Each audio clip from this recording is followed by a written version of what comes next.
कानपुर जिला कारागार में सजा काट रहे कैदियों को उनकी बहनों ने राखी बांधकर रक्षाबंधन का पर्व मनाया। बहनों ने भाइयों के माथे पर तिलक कर उनकी कलाई पर राखी बांधी, उनका मुंह मीठा कराया। इस मौके पर भाइयों ने अपनी बहनों को रिटर्न गिफ्ट के तौर पर बुरे कामों को न करने की कसम खाई है। यूं तो रक्षाबंधन के दिन देश की सभी जेलों में कैदियों को अपनी बहनों से मुलाकात करने और राखी बंधवाने का मौका मुहैया कराया जाता है, लेकिन सुरक्षा की खातिर भाई बहन के बीच लोहे की जाली की दीवार खड़ी रहती है। कानून की बेड़ियों में जकड़ा भाई दीवार में बने एक छोटे से छेद से अपनी कलाई बाहर निकालता है और बेबस बहन उस पर राखी बांध देती है। कानपुर जिला कारागार में पहली बार बहनों को लगा कि वे अपने भाइयों से जेल में नहीं बल्कि घर में मिल रही हो। बहनों ने अपने भाइयों के माथे पर तिलक लगाकर उनकी कलाई पर रक्षा सूत्र बांधकर उपहार में वचन लिया कि वे जेल से बाहर आने के बाद पूरी तरह सुधर जाएंगे और कोई गैर कानूनी काम नहीं करेंगे। हम जेल कारागार आए हैं अपने भाई को राखी बांधने। मैं भाई 302 में। कितनी देर से लाइन पे लगी हुई है और क्या? सुबह 10 बजे के आए हुए हम लोग। पर्ची में पहले लाइन लगी है, फिर इसके बाद हम लोग का नाम आया है। अब 1:30 बजे हम लोग अंदर जा रहे हैं। जेल में आपको राखी बांधने आना पड़ता है, क्या भाई से क्या मांग करते हैं? क्या उम्मीद रखेंगे अपने भाई से? कोई उम्मीद नहीं, बस घर आ जाए। हम भैया जेल आए हैं, लखनऊ से आए हुए अपने भाई को राखी बांधने, और हम तो यही अपने भाई से उम्मीद करते हैं अब दोबारा ऐसा कुछ ना करें। बहुत परेशानी हो रही, सुबह 8 बजे के आए हुए हैं। अब हमें पर्ची मिली, अब अपने भाई से मिलने आए, और जबकि कोविड की जांच नहीं थी तो मेरा इंजेक्शन नहीं लगा था। तब आज पता चला था, भाई ने फ़ोन किया था कि आज बिना कोविड के आ सकते, तो हम आ गए उनसे मिलने अपने भाई से। इधर काफ़ी समय से मुलाकात कोविड के चलते कुछ कमी आ रही थी। पिछले त्यौहार में भी मुलाकात बंद चल रही थी। अब कोविड का प्रकोप भी काफ़ी कम हो चुका है और ज़्यादातर लोगों को कोविड की 2 डोज 3 डोज तक लग चुकी हैं और हम लोग अपने यहाँ जेल में भी कोविड का परीक्षण समय समय पर करा रहे हैं। तो जेल में कोई बंदी कोविड से संक्रमित इस समय नहीं है और समाज में भी सबको कोविड की 2-2 डोज लग चुकी हैं।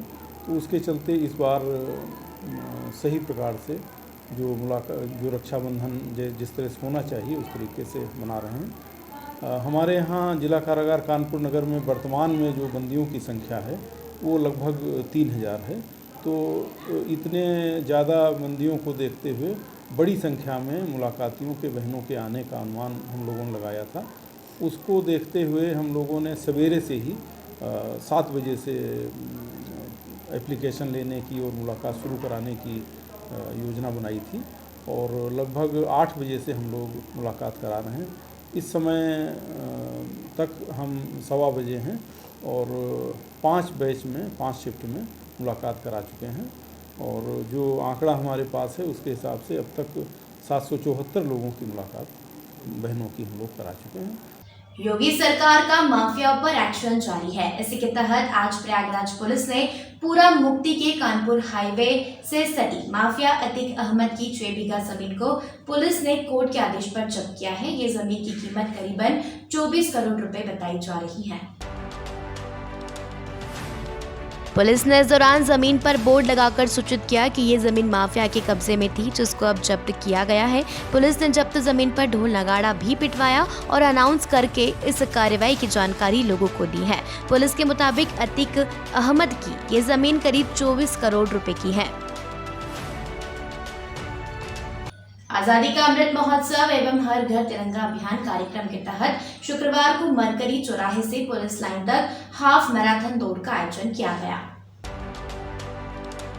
हाफ मैराथन दौड़ कार्यक्रम में मंडलायुक्त विजय विश्वास Pant, ADG zone Shri Prem Prakash, IG Shri Rakesh Singh, जिलाधिकारी श्री संजय कुमार खत्री, वरिष्ठ पुलिस अधीक्षक शैलेश पांडे के द्वारा प्रतिभाग करते हुए लोगों को हर घर तिरंगा कार्यक्रम अभियान में जोड़ने के लिए प्रेरित किया गया। प्रयागराज में जिलाधिकारी संजय कुमार खत्री ने शुक्रवार को महिला कल्याण विभाग द्वारा संचालित राजकीय संस्थान राजकीय बाल गृह शिशु, राजकीय बाल गृह बालिका, राजकीय महिला शरणालय और राजकीय संप्रेषण गृह का निरीक्षण किया और वहां व्यवस्थाओं को देखा, साथ ही आवश्यक दिशा निर्देश भी दिए हैं। रक्षाबंधन पर्व के अवसर पर जिलाधिकारी ने बच्चों और बालिकाओं से राखी भी बंधवाई और उनके द्वारा बच्चों को उपहार और मिठाइयां वितरित की गई। इस अवसर पर अपर जिलाधिकारी वित्त और राजस्व जगदम्बा सिंह, जिला प्रोबेशन अधिकारी पंकज मिश्रा सहित अन्य अधिकारीगण उपस्थित रहे। बस्ती के राजा जोत गांव में एक दलित की जमीन को स्थगन आदेश के बावजूद पुलिस की मिलीभगत से बसपा नेता चंद्रशेखर वर्मा द्वारा हड़पने की कोशिश की जा रही है, जिसको लेकर बसपा नेता के गुर्गो द्वारा महिलाओं के साथ की गई बदतमीजी और हिंसा पर पुलिस ने रिपोर्ट दर्ज करने से इनकार कर दिया।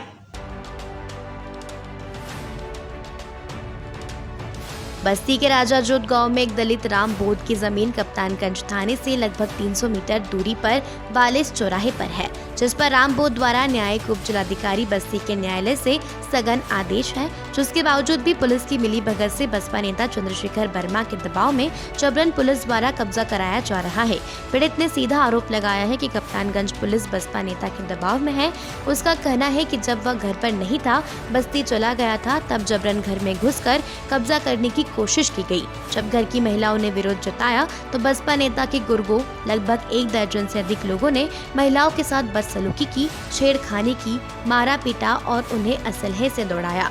इसकी सूचना कप्तानगंज पुलिस को दी गई है, लेकिन कप्तानगंज पुलिस ने कार्रवाई के बजाय पीड़ित परिवार पर ही दबाव बनाया कि तहरीर बदल दें।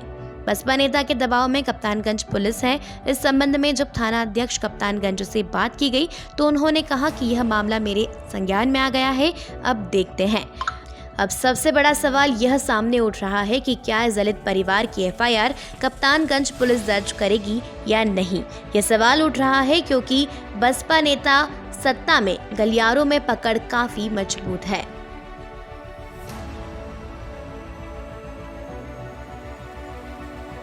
गोंडा के कंडलगंज के गांव में फूड पॉइजनिंग से 3 लोगों की हालत बिगड़ गई है, जिसमें 2 बच्चे समेत एक महिला शामिल है। बता दें कि पीड़ित को गोंडा के जिला अस्पताल में भर्ती कराया गया है, जहां उनका इलाज चल रहा है। डॉक्टरों ने पुष्टि कर दी है कि रिया, शिवम और एक महिला की फूड पॉइजनिंग से हालत बिगड़ी है, जिनका इलाज जारी है। मीडिया से बात करते हुए ज्योति सिंह ने बताया कि वह सब करनेलगंज की रहने वाले हैं, जिन्हें कल रात में तबीयत बिगड़ने, उल्टी पलटी होने से जिला अस्पताल में भर्ती कराया है, जिनका इलाज जारी है।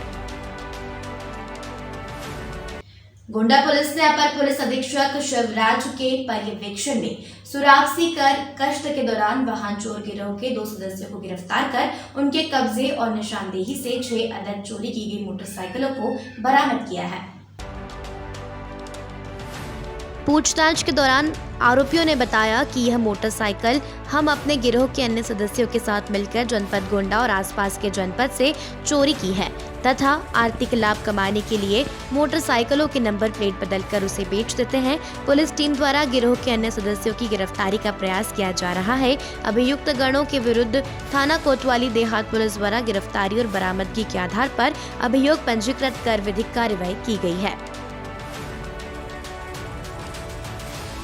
पुलिस अधीक्षक महोदय के निर्देशानुसार जनपद गोंडा में वाहन चोरी की घटनाओं को रोकने के लिए अभियान चलाया जा रहा था। इसी अभियान के क्रम में प्रभारी निरीक्षक कोतवाली देहात और उनकी टीम के द्वारा 2 अभियुक्त आजम जो खुरांसा का रहने वाला है और नन्हे प्रसाद जो जमदरा कोतवाली देहात का ही रहने वाला है, उनको गिरफ्तार किया गया है। इनके कब्जे से 6 अदद चोरी की मोटरसाइकिलें बरामद की गई हैं। इनमें 3 मोटरसाइकिलें लिंक हुई हैं। अभी एक इनके थाना क्षेत्र की चोरी की है, एक कोतवाली नगर की, एक तरफगंज की। 3 अन्य मोटरसाइकिलें चोरी की हैं, उनका पता लगाया जा रहा है। पूछताछ के क्रम में इनके द्वारा जुर्म इकबाल किया गया है और ये बताया गया कि जब ये चोरी की मोटरसाइकिलों के वो नंबर प्लेट बदल करके इनको कम दाम में बेच करके ये आर्थिक लाभ कमा रहे थे। इनको दोनों को गिरफ्तार करके आज माननीय न्यायालय के समक्ष प्रस्तुत किया जा रहा है और ये भी पता लगाया जा रहा है कि इनके साथ में और कौन लोग थे, इनके द्वारा और कोई घटनाएं की गई हैं। आज इस संबंध में अग्रिम कार्रवाई की जा रही है। गोंडा में आजादी के अमृत महोत्सव कार्यक्रम के तहत जिलाधिकारी गोंडा उज्जवल कुमार और पुलिस अधीक्षक गोंडा आकाश तोमर द्वारा गुरु नानक चौराहे से तिरंगा यात्रा का शुभारंभ किया गया। बता दें कि यह रैली गुड्डूमल चौराहा, एकता चौक, पीपल तिराहा होते हुए वापस गुरु नानक चौराहे पर समाप्त हुई, जगह जगह पर आमजन द्वारा तिरंगा यात्रा में शामिल अधिकारी और कर्मचारीगण पर पुष्प वर्षा भी की गई। तिरंगा यात्रा के दौरान पुलिस अधीक्षक गोंडा ने देश प्रेम का संदेश देते हुए घरों में तिरंगा लगाने के लिए आमजन को प्रेरित किया। जनपद बाजार में हम लोगों ने जिलाधिकारी महोदय के साथ पुलिस विभाग के और राजस्व विभाग के लोगों ने जो आज़ादी का अमृत महोत्सव चल रहा है, हम लोग 75वें स्वतंत्रता दिवस के उपलक्ष्य उसके क्रम में जो कार्यक्रम थे, आज एक तिरंगा रैली हम लोगों के द्वारा निकाली गई। लोगों में जागरूकता और जो स्वतंत्रता के समय हम लोगों के सानई थे, उनके जो आइडियल्स थे उसको याद करने हेतु हम लोगों के द्वारा एक तिरंगा यात्रा निकाली गई। इसके अलावा भी हम लोगों के अन्य कार्यक्रम डेली लगातार चलते रहेंगे इस महोत्सव में होता है। क्या हर थाना क्षेत्र में सर ये मतलब आदेशित आपने कर दिया था? ये हर थाना क्षेत्र में निकाली जा रही है और यहाँ जनपद मुख्यालय में DN साहब द्वारा और मेरे द्वारा यहाँ पर PSC और पुलिस की मौजूदगी में तिरंगा यात्रा निकाली गई। सर, जो आम जनता है अगर वो ऐसी रैली निकालना चाहती है, क्या उसको परमिशन लेने की ज़रूरत है या निकाल सकते हैं शांतिपूर्वक? कोई भी आप इवेंट ऑर्गेनाइज कर रहे हैं तो परमिशन डेफिनेटली लेने की आवश्यकता है। परमिशन लेने के बाद नियमानुसार और तय रूट पर आप यात्रा निकाल सकते हैं।